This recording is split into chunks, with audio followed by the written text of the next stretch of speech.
I have a warning for this video.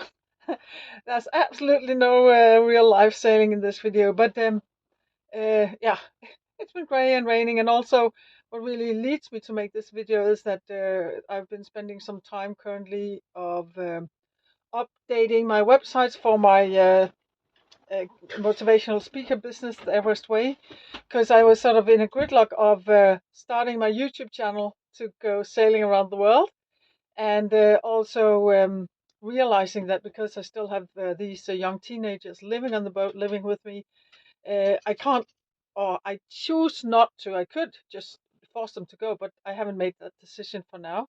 So I sort of am in this limbo of being stuck, wanting to go sailing, needing to build up some capital to go sailing, and also knowing that with a YouTube channel it's going to take a long time before if I'm really, really lucky, have a fundamental, just a slight foundation just to pay the diesel. What do I know? Maintenance of the boat's going to take 1 year, 2 years, maybe never. And I was like stuck in this gridlock of not really finding a way. And then I decided that I will, of course, keep sailing and keep making my videos because I really, really, that's where my energy is. That's what I want. That's what I do. Um, and then at the same time, reinvesting in my motivational speaking and leadership coaching business. So I updated all my websites, and my strategy is that I'll do whatever I can in these very disruptive markets to see if I can make money working as I used to with a new focus so that I build up a buffer, a financial buffer, so that when I do make the decision of go selling, I actually have the money. Because the buffer that I had built up was destroyed by the lockdowns, and I invested in this boat and transferring my children and financing, not having an income for a very long time. Um, and also this period of thinking has led me to this brutal realization that when you're a single-handed sailor, and I know that some of the time where I go sailing and some of the time in the vision that I have to go sailing and sailing around the world and long distance sailing, some of it I will be sailing alone. I will be sailing that single-handed because otherwise not going to get anywhere. I do not have a partner. I do not have a sailing partner, and I can at some point for longer crossings, of course I can advertise to have crew, and with my experience, I know that it can be complicated. Uh, so this I really know I do realize, and I do need, and I do want to be able to sail single-handed, and of course, watching YouTube channels with single-handed sailors. It could be Old Sea Dog, Wind Hippie Sailing, White Spot Pirates, and other single-handed sailors. And then also watching YouTube videos with couples, of course. Ones that I really enjoy is Sailing Florence, and yeah, uh, so this brutal realization that when you are single-handed sailing, it becomes very basic. It becomes all about getting by. It becomes not necessarily just surviving. Patrick Lane is a good example of really having surplus of energy, even though you're single-handed sailing with a lot of planning and a good financial situation. Um, but no matter what, you'll get tired, and everything that happens, you have to repair yourself, you have to fix yourself, you have to deal with yourself, anxieties, storms, all the good times. Um, Also, when you then get ashore, that you are probably more, no, you are, of course, you're more exhausted than you are if you're a couple. And if I really compare those two tracks of single handed sailing and sailing as a couple or as a group, I can see that people who have been fortunate enough to find each other and having this common project in life of sailing, they do get a lot more out of it. It's a terrible terrible thing to admit, but they do have more energy, and they have nicer meals when they're sailing, and they have more energy to really go exploring when they are uh, ashore. And of course, sort of just having to shift so that you can get some sleep, and then you're never, or most often you're not going to get in so many critical situations as you do when you're a single-handed sailor. Even just untying the lines and getting out there. I can see when I'm sailing with some of my really good sailing friends, it's a lot easier to take the decisions. And I'm also going out in rougher weather than I would do if I have to, calculate the risks of being all on my own. So all of these little things that adds up.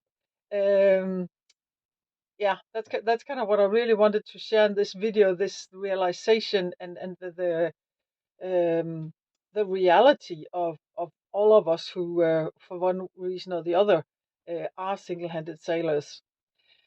Um, I was just about to say, on the other hand, but I don't really mean it that way. But right now, the Golden Globe Race 2022 is about to come to a closure. And Kirsten Neuschäfer, South African, of course, a female sailor. And last time I looked, she was also in the lead. Um, but when I watch her, and the Golden Globe is not as commercial as the big races, so there's very little video footage. But every time I watch a little bit of video clip from her, I realize that she's absolutely comfortable. She's in her environment.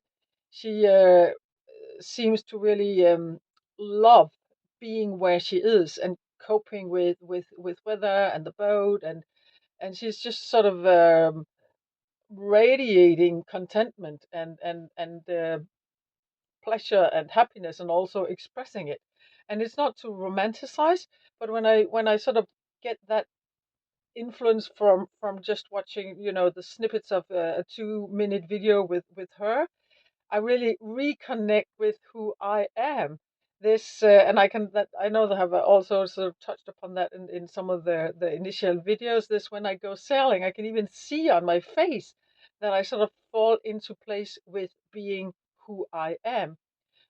So of course that's sort of the other side of dedicating myself to learn to single hand this boat, and also realizing that a lot of my sailing from now on is going to be single handed, just to get out there. Otherwise, I'm never going to untie the lines. Um, so I draw a lot of sort of inspiration from people like her, where I can really feel that they are at one with their environment, and that they would probably be disturbed if they were sailing with somebody else. Um, so yeah, again, this video was just like these thoughts of the price you pay when you are single-handed sailing, compared to if you have been fortunate enough to meet that right person in at the right point in time in your life, and how it becomes more motivating. It becomes easier to make the big steps. Um, yeah, I'm not in that situation, and I have dedicated myself to go sailing.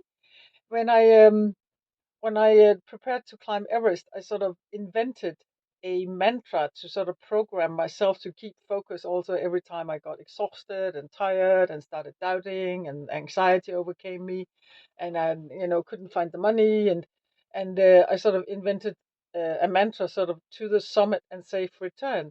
And the other night when I was lying awake, sort of yeah, this dilemma of where to invest everything to raise finances, if it's even possible in these disruptive times.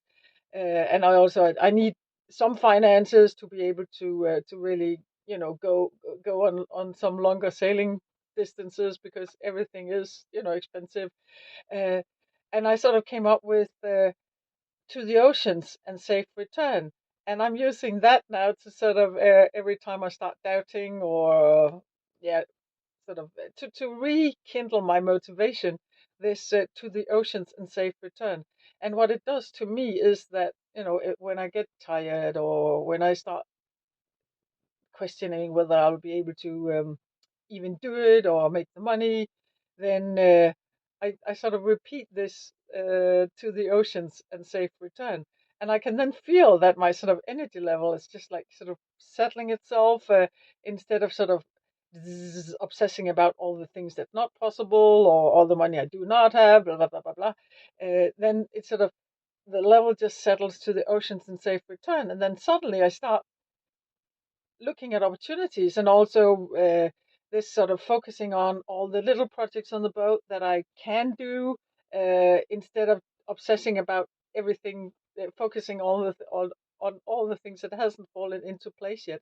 So that's sort of this, yeah, to the oceans and safe return. That's going to be my self motivating sailing fuel.